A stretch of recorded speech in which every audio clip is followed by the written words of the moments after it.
Welcome back to the channel and welcome back to another quick pick prediction video.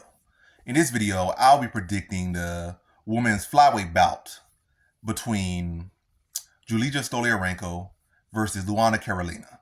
And how I feel about this one right here is I'm going Luana Carolina, low confidence to beat Julija Stoliarenko. And I'm like a little bit of a shock. Some people like, why? She's a scrub. And the other chick, they're both technically scrubs. Matter of fact, Julija Stoliarenko might be the bigger scrub, but maybe I'm using the wrong lingo.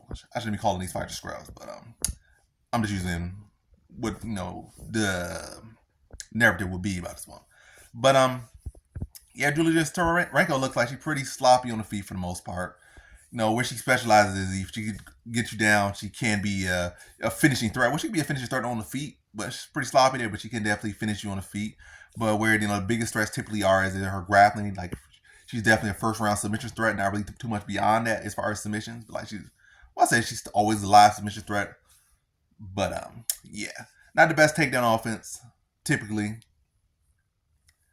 Pretty sloppy striking, and kind of like hit or miss with the submissions. Molly McCann was her biggest win, but she was able to get that win because Molly McCann is historically trash against grapplers. It's not like, oh, Molly, that was her, like she did something so special. Molly McCann is very susceptible in the grappling department. She goes in with a bigger, better grappler, and it has happened time and time again. So it's not like, oh, it was a style matchup. Luana Carolina doesn't have like a real clear history of being a submission victim. She does have one fight where it's kind of like, oh, that's her grappling terrible, that one. But she also has the Lupita Godinez fight that she took on short notice, and they both took it on short notice. Well, really, Godinez took it on short notice, I think. But yeah, and it was up at an upper weight class. But she was able to address the grappling of Lupita Godinez, beyond the first round and win a close decision over her. So I think Lupita Godinez is a better fighter than Stoliarenko. So potatoes, potatoes. And I think Carolina is solid enough in the grappling department to be able to address Stoliarenko, and her takedown defense is still I think 76% or 78%. So she actually has underrated takedown defense.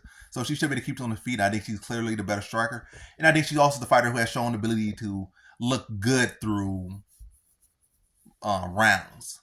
Stoliarenko, she kind of just gasses and fades bad in fights. So she really like a one and done first round or bust type of fighter most typically at this level. And I think Carolina can address the grappling enough beyond the first round. Really, she's good enough, I feel, to take her out the first round. And then I'll strike her for 2 rounds and win a decision. Or even I'll strike her for 3 rounds and win a decision. But I definitely think she's solid enough to be able to get her out the first round. So I think that's what will happen. She'll send her out the first round and beat her on the decision. So in this one, I have Luana Carolina via decision.